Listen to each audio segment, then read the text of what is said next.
आहे माझं आणि त्यासाठी मागशी ते वचन द्यायला मी तयार आहे. वचन वचन हे समज की आजपासून तुझी माझे संबंध कायमचे संपले आणि भविष्यातही तुम्हाला आठवण्याचा प्रयत्न करू नको. काय बोलते छत्री घडलंय का तुला? अगं तू वचनामध्ये माझ्याकडे काय मागितले हे तरी म्हटलंय का तुला? पण नाही असं आहे माझा. काय माहिती काय करणार? मागील 8 वर्षापूर्वी ज्या मध्यमधील मुलांनी माझ्या मुलाच्या गौरीतून सुटका करून दिली, मला नाव जीवन दिलं, त्याच्या सुटकाराची परतफेड म्हणून माझ्या आई वडिलांचा नकार असताना सुद्धा मी त्याच्याशी लग्न करायला तयार आहे. परतफेड करता यावं दिलेलं वचन म्हणून तू स्वतःच गाडी टाका निघाली. काय करणार? दिलेली वचन विसरता येणे शक्य होईल, पण झालेले उपकार विसरणं कदापि शक्य नाही. मग कोणत्या अधिकारी तुला वचनाच्या बंधनात कटले? अगं काय अधिकार आहे तुला? स्वतःचा स्वार्थ जीवन ठेवून मला जिवंतपणे मारण्याचा.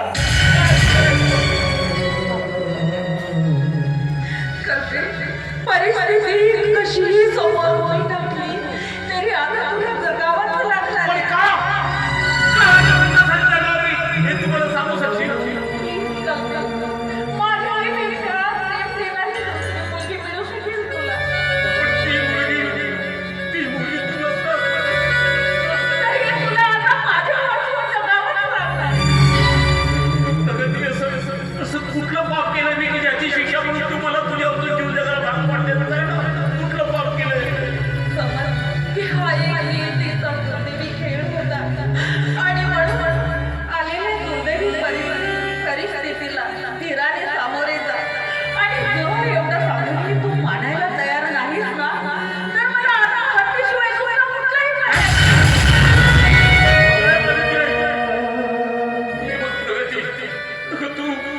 तू म्हणशील तसंच करेल पण प्लीज प्लीज आत्महत्या करण्याचा विचारही मला मी जीवन ठेवतो.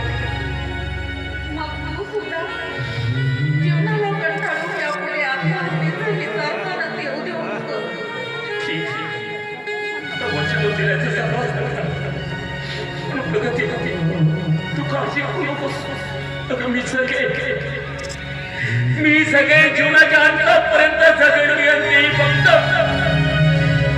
फक्त तुझ्या आठवणीत जगेल. जा प्रगती जा. तुला जायला हवे त्या प्रकाव प्राणीच्या मुलाच्या जीवनात आनंद पूर्व जायला असं रडू नको. कोण जाणार? कुठलं पाप केलं होतं आम्ही की आज सोबतीला जगूही शकत नाही, ती सोबतीने मरूही शकत नाही. पण प्रेमाने कसं केलं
आहे